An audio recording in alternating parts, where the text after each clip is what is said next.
Scenes may not be suitable for very young audiences. Parental guidance is recommended. Ang programang ito ay naglalabas ng sensitibong eksena at impormasyon. Striktong patnubay at gabay ng magulang ang kailangan.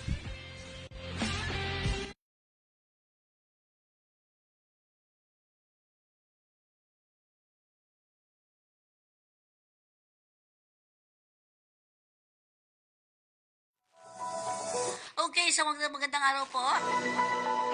Dito naman po tayo sa ating balitang halian. Tingnan natin ang ating kakalsadaan bago tayo magprograma. Ayan malinis, maayos naman ang lahat, passable po lahat. Medyo nagkakaroon lang ng konting problema sa Mindanao Toll Plaza. Pero okay pa rin po yan at medyo konti lang naman. Ayan, mapulang lupa, daming mga sasakyan, no? North and southbound. Eksakto ang pera ninyo dapat sa RFID, ha? Medyo nagtaasan po ata ang mga bayarin sa mga toll plaza.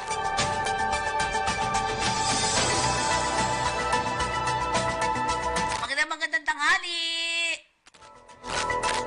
Ito po ang inyong lingkod, Feni Codemus, para sa ating balitang halian.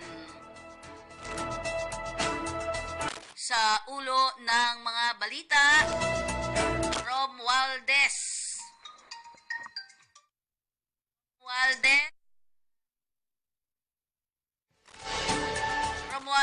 libong mangingisda na apektado ng oil spill, tutulungan.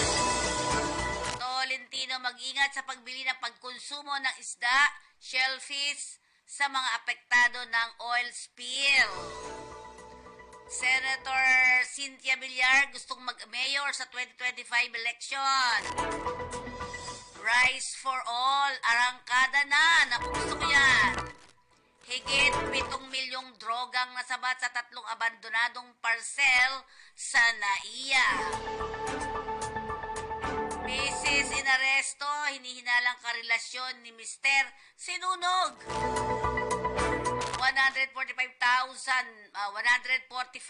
milyong peking bag na kumpiska ng NBI. 44 million di sertipikadong appliances samsam sa ng DTI. Bago tayo magdire-diretso, tayo po muna ay magkaroon ng ulat panahon.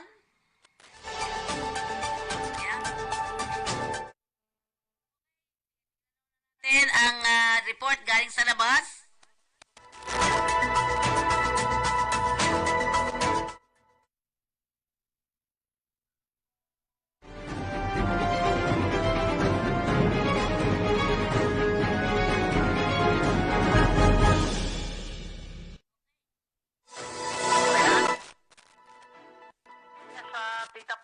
Lumapit sa akin itong mga taga Robis 2, Barangay Graceville, San Jose del Monte, Percy Street, na kung saan ay 6 na buwan na sila walang tubig. At ang 6 na buwan, ito ay pag-aari ng prime water na madalas ireklamo to eh. Hindi lang yata sa San Jose del Monte, Bulacan, kundi sa iba pang mga Luzon, Visayas, Mindanao na merong sakop ng prime water.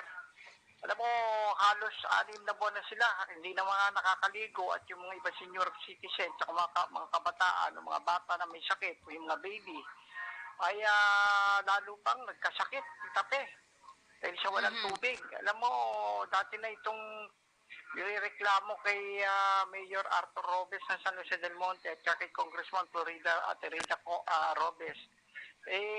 Hindi maintindihan kung bakit hindi uma-action itong prime water na to. Kanina, tinawagan natin Titape, ang sabi nila, pupuntahan daw nila at imbestigahan daw nila kung bakit walang tubig yun ang sabi lugar. Hindi lang naman yung lugar na yun buong Bulacan talaga napiperwisyo na itong prime water, Titape.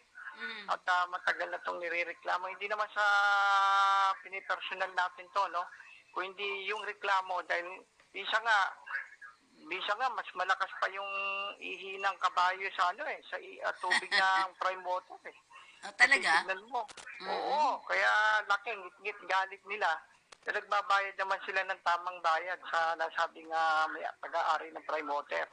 Kaya kanina kinausap ko yung prime water, pupuntahan daw nila, actionan nila. Ito yung matagal na problema to. Nagpatawag pa nga si Mayor Robes dito at saka si Congresswoman Rita Robes, pero hanggang ngayon hindi ko maintindihan kung bakit ganito ang nangyayari sa kanilang mga kliyente. Talagang panayreklamo inaabot. Minsan nagpuputol sila na walang advisory at titape. Kaya yun ang pinagagalit nila. So yun ang reklamo nila dito sa Prime Water. Kahit nasa Laguna yung mga mayor doon nagreklamo rin dyan sa Prime Water na yan Quezon Province, Calabarzon at iba pa na sasakupan ng nasabing Prime So, Water. saan sila kumukuha ng tubig kung 6 na buwan na? Bumibili na lang silang tubig doon sa mga yung mga umiikot na nagbebenta ng tubig. Mm-mm. At nakikisalok na sila sa mga poso, yung Poso Negro na meron naman Poso Negro na pero napakarumi nun, Tita Pe. Hindi maiinom talaga, Papainom mo yun sa mga tao, yung mga anak mo, pamilya mo, baka magkasakit pa. Correct. Kaya ang hirap, no? At yun nga, sabi sa akin ng isang presidente ng Police Hotline Movement Incorporated na si Raquel, na isang Muslim, na tawagan tayo, Tita Pe, na alam niya, kasama ko rin niya sa Police Hotline, na sa media tayo. Tinawagan ko kanina yung Prime Water. Sabi ng Prime Water, pinakukuha yung pangalan ni Raquel at saka yung account number. Tinext ko na, pero hindi ko alam kung ano action ang gagawin nila rito. So update kita kung sakaling meron kung action na nila itong nasabing problema, Tita Pe. Okay. So yan aming update para sa problema ng Prime Water dito sa San Jose del Monte City, Bulacan. July Pudok reporting para sa Kakampiyon Live.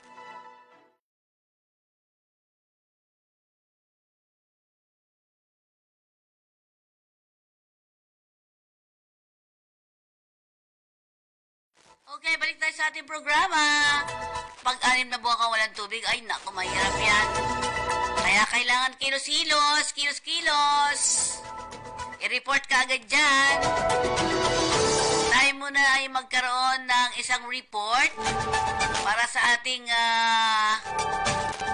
ulat panahon.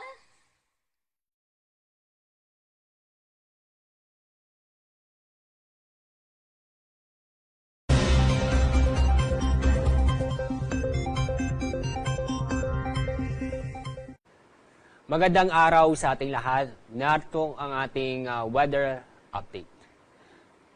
Fair weather po tayo sa Luzon, kung saan ay makakaranas ng bahagyang maulap hanggang sa maulap ang kalangitan. Pero may tsansa pa rin po sa hapon ng gabi ang mga isolated na mga pag-ulan dahil sa thunderstorm.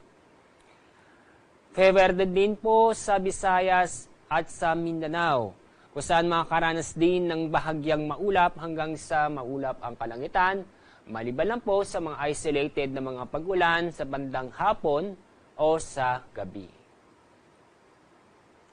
Mula sa latest image ng Himawari, inyong makikita, walang low pressure area o bagyo sa loob ng ating Philippine Area of Responsibility.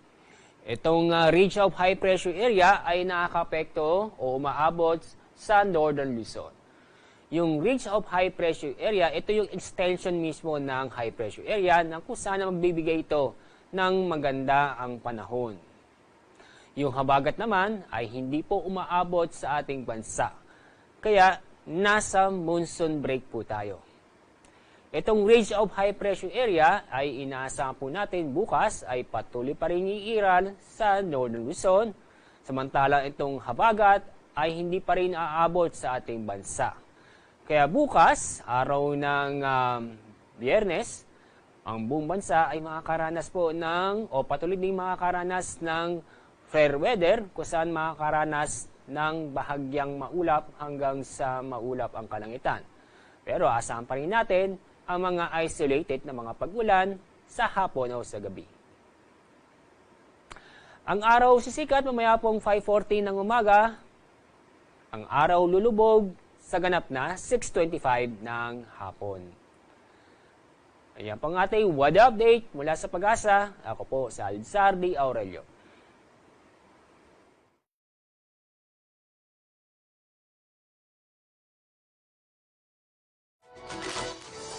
Okay. Ayan, ang sabi ni Josie Painor, sa subdivision daw nila, pag meron delivery truck like lipat bahay or any i-deliver na gamit pang bahay, merong charge sa guardhouse. Ano ba kayo? Saan mapupunta yung perang 150 na yan na Ma'am Josie, paki-report nga dito. Ayan, blessed Thursday, shoutout from Kakampi, Kuwait, chapter watching from Kuwait Naval Base. Mabuhay po kayong lahat dyan and God bless you. Okay, sa ating mga balita, kaagad na pinakilos ni Speaker Romualdez ang kanyang mga kapwa mambabatas upang tulungan ang libu-libong mga isda sa 4 na lalawigan na naapektuhan ng pagtagas o pagtagas ng langis. Hindi natin hihintayin na humingi sila ng tulong sa atin. Tayo na ang lumapit sa kanila para alamin kung ano talaga ang tulong na kailangan nila sa atin. Yan ang binanggit ng Congressman Martin Romualdez. Ayon pa sa kanya, the livelihood of our fisher folk is at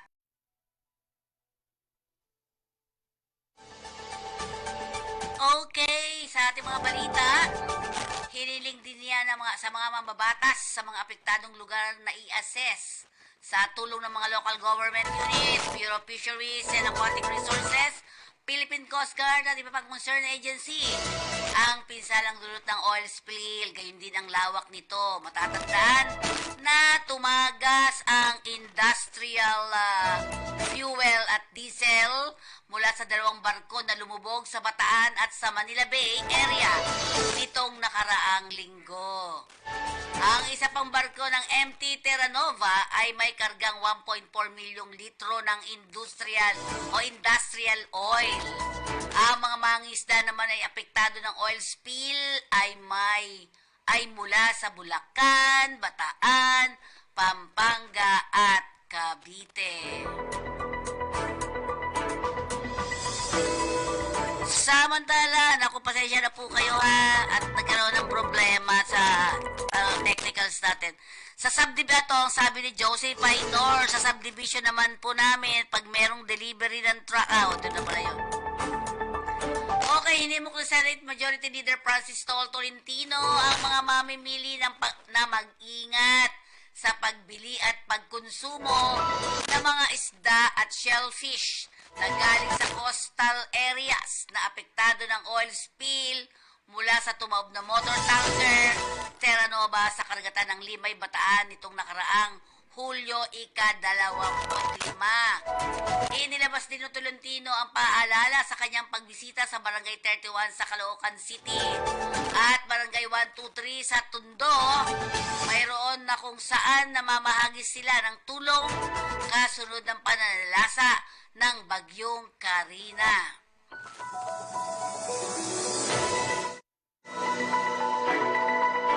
As consumers, we should take extra precaution when buying or consuming fish or shellfish that may have come from coastal areas affected by oil spill. Itong ayon kay Tolentino. Okay, kuha muna tayo ng balita sa labas.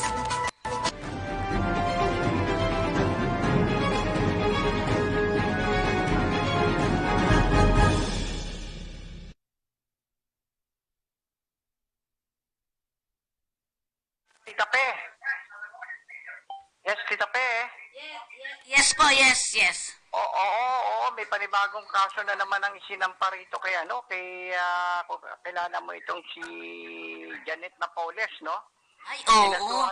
Kinasuhan to na Regional Trial Court Manila, no?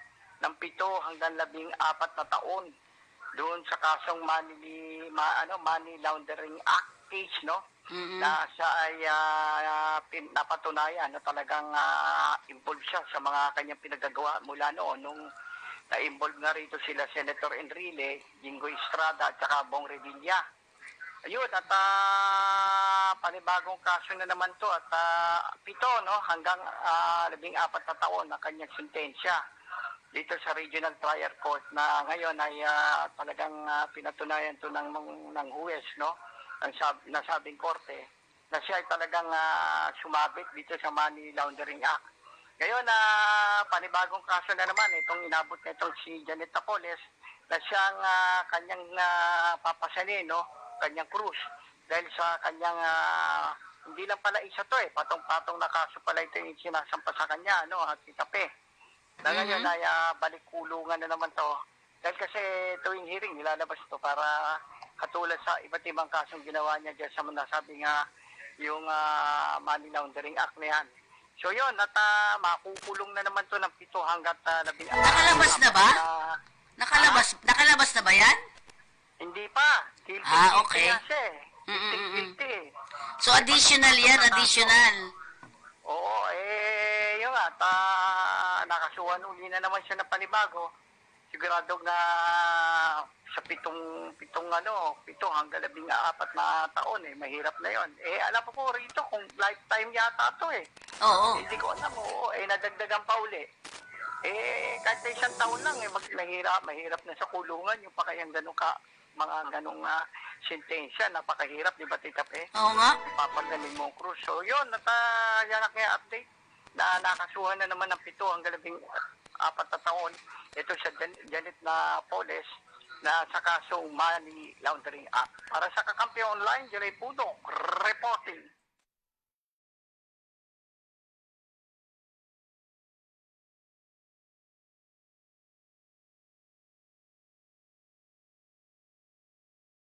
Babalikan natin ulit. Kung maalala nyo, si Tolentino yung napag-coordinate para sa technical assistance mula sa Japanese government para tumulong sa pagpigil ng MT Princess Empress oil spill sa Oriental Mindoro nung nakaraang taon. Samantala, nais ni Senator Cynthia Villar na tumakbong mayor ng Las Piñas sa May 2025 election. Ay, nakita sa video. Ano yung decision mo sa 2025 election? Gusto ko mag-mayor. Si Senator Villar gusto niya mag-congress woman ako. So, Sino pong masusunod? di syempre, ultimately ako. Ma'am, bakit mayor ang gusto niyo takbo? Wala lang. Tingin ko malaki maitutulong ko sa Las Piñas. Pero, tingin naman ni Manny, mas may value ako sa Congress. Diba? so, sa ngayon, ma'am, alin ang mas matimbang sino? Siyempre, yung gusto ko. Pero, ipo-consider niyo yung opinion? Yeah, of course. Kailan po malalaman yung final Di decision? sa filing of candidacy, di ba? Sa October, ma'am. Bakit Congress ang gusto mo? Bakit kung Bakit sorry, gusto mo sa SSL. maging mayor? Bukod doon, ano yung mga... Hindi. Di ba, ang dami ko naman local projects. Natutuwa naman ako sa aking mga local projects. Ma'am, can we say na you're in a quandary pa kung alin doon yung pipiliin mo or mas talaga, mayor talaga? Hindi, kasi ang major project ko, yung aking river drive, yung maintenance ng river, yung Las Piñas Parañaque Wetland Park. If you will ask me, yung aking farm school, diba? Yun ang aking legacy. And confident kayo na may intindihan kayo. Ayon kay Villar, nais niyang tumakbong mayor, bagamat at gusto ng kanyang asawang si dating Senator Manny Villar na tumakbo siyang congresswoman. Yun na rin niya. Pero tinitiyak ni Villar na nasa kanilang mag-asawa ay siya ang nasusunod. Inaasahang makakalaban si Villar ang kanyang pamangkin na si incumbent Vice Mayor April Aguilar. Sinabi ni Villar na gusto nitong maging mayor dahil sa tingin niya ay mas malaking maitutulong nito sa Las Piñas. Bagamat ang tingin niya, anya, ng kanyang asawa ay mas value siya sa Congress. Binanggit pa ni Villar na marami siyang local na proyekto sa Las Piñas. Arangkada na naman ngayong araw na ito ng Huwebes ang Rice for All program ng Department of Agriculture. Saan ka lang ko ba 20? Arby, Nagkamali ka ba? Ha? Kalahati yan? Wala? Layo ng programa na magbenta ng abot kayang bigas sa lahat ng Pilipino na bukod pa sa 29 pesos program. Ayon kay DA spokesperson Assistant Secretary Arnel de Mesa, well-milled ang bigas na ibebenta sa Rice for All na nagkakahalaga ng 45 pesos. Mas mura kumpara sa 51.35 o 55 na bentahan ngayon ng imported na bigas. Sisimulan ito sa 4 na kadiwa site kabilang ng FTI sa Taguig City, Liano Road sa Caloocan, Potrero naman sa Malabon at tanggapan ng Bureau of Plant and Industry sa lungsod ng Maynila. Hanggang 25 kilos naman ang maaaring ibilhin ng bawat mamimili kada araw. Yun sinasabi nating Rice for All. Ang bentahan ay gagawin kada Huwebes at Biyernes at Sabado. Sinabi ni Demesa na bukod sa well-milled rice, may ibibenta ring premium rice na 52 pesos kada kilo sa FTI Kadiwa. Katuwang ang DA sa bentahan ng murang bigas at commercial stakeholders, partner traders na direktang mabebenta sa mga mamimili. Bukod naman sa Rice for All, patuloy pa rin palalawakin ng DA ang 29 pesos program na ngayon ay available na sa 17 kadiwa sites sa Metro Manila, Bulacan at Calabarzon. Flash report!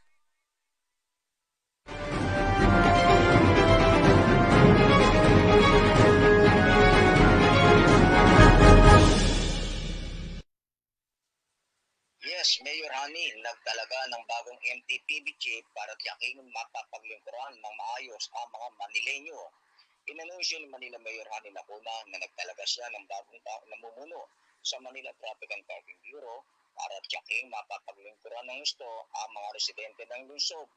Sa kanyang ikatlong State of the City address, ikinalungkot ni Lacuna sa kabila ng madalas na pagpapaalala sa MTPB na itama ang mga mali nito at magsagawa ng reforma sa MTPB, ito ay bigo pa rin na ipakita ang inaasahang trabaho nila sa mga Manileño. Sa bagong pamunuan, tanggapin ang hamon ng taong bayan para sa isang tapat na paglilingkod, sabi ng alkalde. Matatanda na kamakailan lang inutos ni Lacuna ang pansamantalang paghinto ng clamping and towing operation ng MTPB dahil sa dami na nagrereklamo mula sa mga motorista. Ang reklamo mula sa motorista, mismong City Hall ang nakakatanggap at ito ay regular na nangyayari. At ang madalas na inireklamo ay ang paraan kung paano ginagawa ang towing and clamping operation sa mga sasakyan. Alinsunod sa bagong talagang MTPB officer in charge na si Narciso Diokno III, nagpalabas ito ng babala sa lahat ng hindi susunod sa kautusan ng alkalde. Samantala, pinapurihan din ni Lacuna ang Manila Police District sa ilalim ng liderato ni General Arnold Tomas Ibay sa pagkakaroon ng epektibong katuwang ang lungsod pagdating sa pagpapanatili ng kapayapaan at kaayusan sa tuwina. Ayon kay Lacuna, gusto niya may kapanatagan, tahimik at payapang pamumuhay sa lahat ng sulok ng lungsod. Kaya pinaiging niya ang ugnayan ng Manila Police District na tinugunan naman ng maigpit na direktiba na ipatupad ang lahat ng mga umiiral na utusan o ordinansa lalo na sa disiplina. Ayon sa alkalde, sa loob lamang ng isang taon, inulat ni Ibay ng MPD ay nakapagsagawa ng 25,000 operasyon laban sa lumalabag sa curfew, obstruction and traffic at iba pa. Patuloy ang kanilang kampanya laban sa illegal drugs, illegal gambling, loose firearms at mahigit sa 1,500 na most wanted person and other wanted person na naaresto ng MPD at lahat ng ito'y nasampahan ng kaukulang kaso. Mahigpit din ang atas sa mga pulisan na iparamdam nila ang kanilang presensya sa lahat ng oras at iba-iba ang kanilang pagtupad sa tungkulin to serve, be, protect, pahayag ni Lacuna. Mula sa lungsod ng Maynila, ito si Katotong Junan Sures, nagulat sa Balitang Halian, Kakampi Online.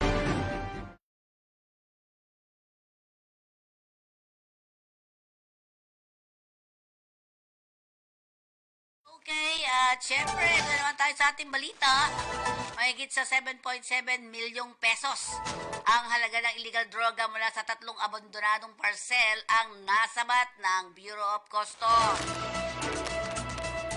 Una na ritong naharang ng custom examiner ang parcel na idiniklarang collectible o collectible camera film roll na padala ng ABH Studio ng California, USA na para sa isang consignee na alias Elizar ng Cebu City na naglalaman ng 96 boxes ng cartridge, marijuana, oil na may standard drug price na aabot sa 5,760 pesos.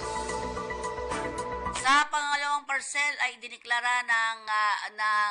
diniklarang women t-shirt na padala ng isang Linda Kim mula sa Amerika na nakakonsigned sa isang alias Rivera ng Bacolod City, Negros Occidental na nakalagay sa plastic bag na naglalaman ng marijuana o kush ng 468 gramo at may standard drug value na 655,200. Sa pangatlong parcel, ikidiniklarang clothes and dinner stone na padala naman mula sa Pakistan na nakakonsign sa isang alias Erin na taga City, Camarines Sur ang naglalaman ng 957 grams ng hinihinalang shabu na may standard drug values of 6,577,600. Malaki. Ang mga nasamsam na illegal na droga ay may kabuuang 7,738,800 pesos. Ang na-turnover na ng BOC sa NAIA PIDEA ay TIG para sa karagdagang investigasyon at tamang disposisyon. Isang 25 taong gulang na misis ang nakapit sa custodial facility ng Manila Police District matapos sunugin ang kapitbahay na babae. Pinagselosan at hinihinalang karelasyon ng kanyang mister sa Tondo. Tondo sa Maynila nung nakaraang Biyernes, ang suspect ay si alias Maria ay naharap sa kasong frustrated murder matapos na formal na nagsampa ng kaso ang biktimang kapitbahay nito sa Tondo na nagtamo ng 3rd-degree burn sa ulo at kamay at leeg. Nitong Hulyo 26 nang arestuhin ng District Special Operation Unit ng MPD ang suspect sa kanilang bahay kaugnay sa insidente. Sa investigasyon habang natutulog sa labas ng bahay ang biktima ay nagising siya ng makaramdam ng init at nagulat na nag-aapoy na ang kanyang katawan at nangangamoy gas. Isang kaibigan at kapitbahayan sumaklolo at agad nang inispraya ng tubig na nagkataon namang may hawak na hose nang mangyari ang panununog. Nadiskubre na habang ang biktima ay natutulog, pinuhusan siya ng gas sa pagluluto o yung kerosene ng suspect at ito ay sinindihan. Nang makita umano ng suspect na nag-aapoy na ang ulo ng biktima, nagkonsensya siya subalit na naigang takot sa ginawa niya kahit hindi niya nagawang dalhin ito sa ospital.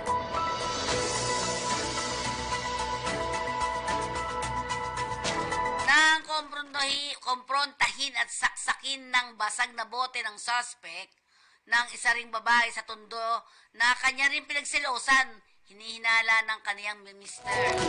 Pwede itong Umabot naman sa 145 milyong halaga ng peking bag ang nasabat ng mga tauhan ng National Bureau of Investigation sa isinagawang pagsalakay sa ilang establisimento sa Kamaynilaan. Ayon kay NBI Director Jaime Santiago, Hulyo 26 nang ihain ang 30 search warrant sa iba't ibang commercial store sa Binondo, bunsod ng paglabag ng RA number 8293 o yung tinatawag na Intellectual Property Code of the Philippines.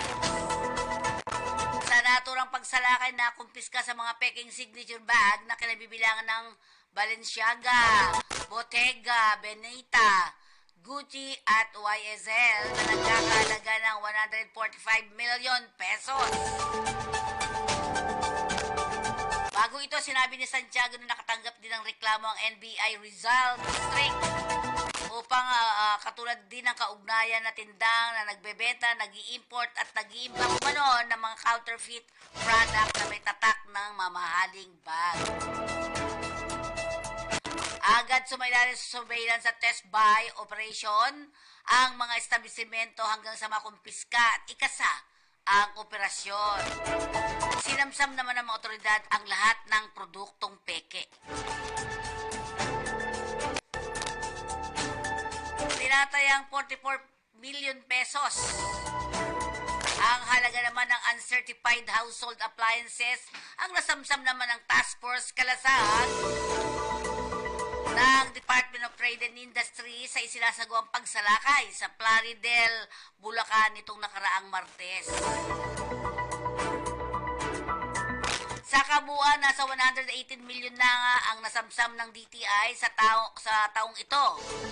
Hulaan niya na naging aktibo ang Task Force Kalasag sa mahigit na 3 buwan lamang na ang operasyon ay sunod-sunod ng matagumpay na operasyon.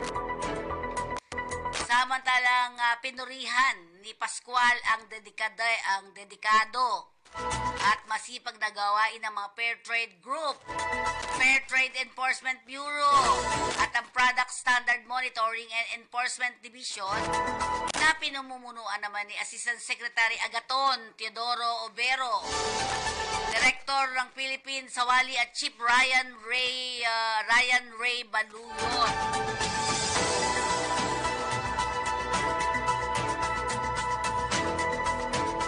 Payo naman ng mga ito sa namimili, suriin ang kalidad ng mga produkto bago bumili upang hindi mabiktima sa pagbili ng standard o substandard at unregulated product na dapat ay may authentic na Philippine Standard marks at import commodity clearance. Yan ang ating mga balita sa ngayon.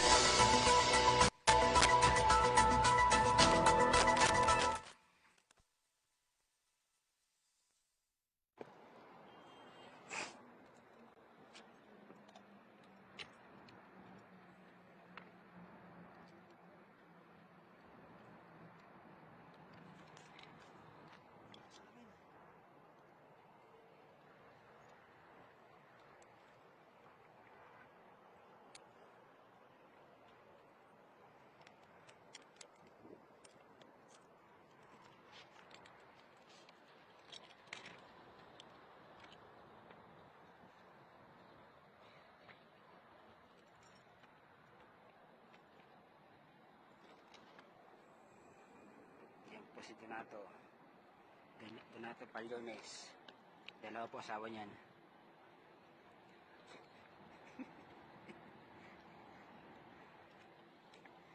Ayan po yung mga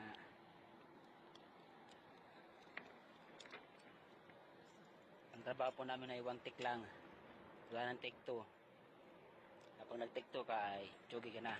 Okay.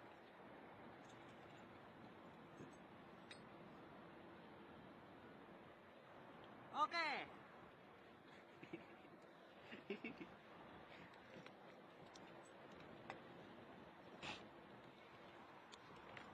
pa rin siya nakakopo.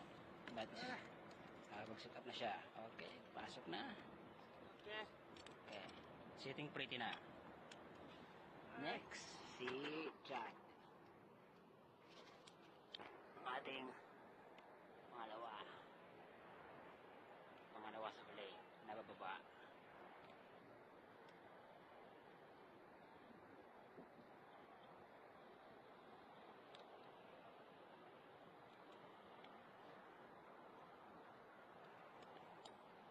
Sa likod pala namin, yung kung nakikita nyo, yan yung Kingdom Tower. Pakita sa inyo. Ayan. Kingdom Tower. Taas siya, no?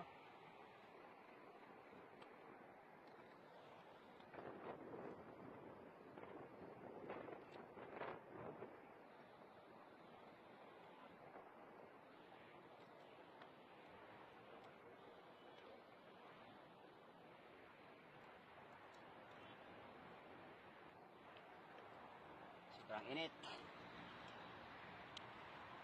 Ito pa yung kapatid ng ano namin, site. Dalawa kasing building na ito, Alinma Bank.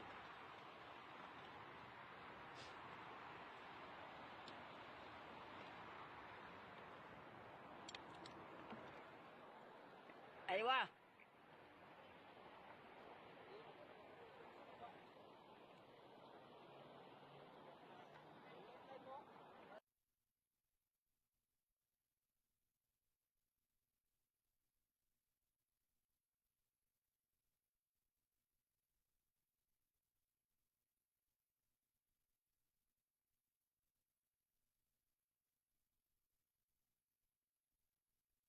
Seaman.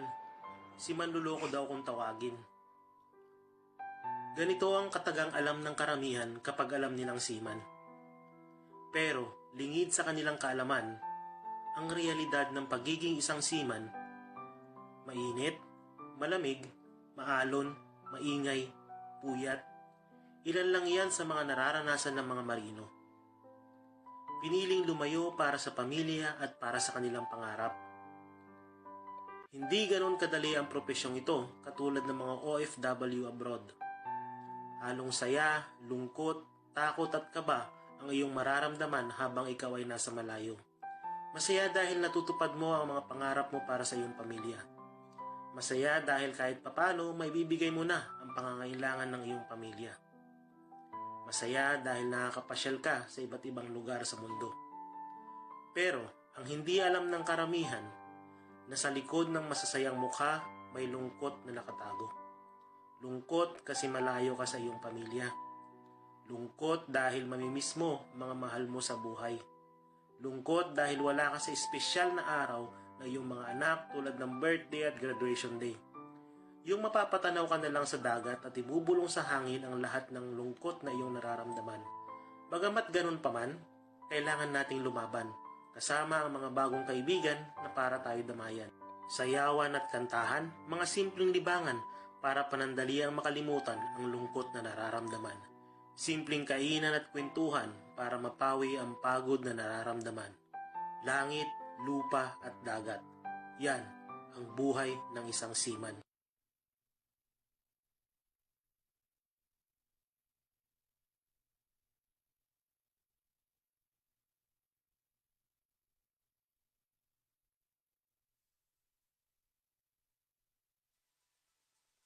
Yan po ang ating kabuuan ng ating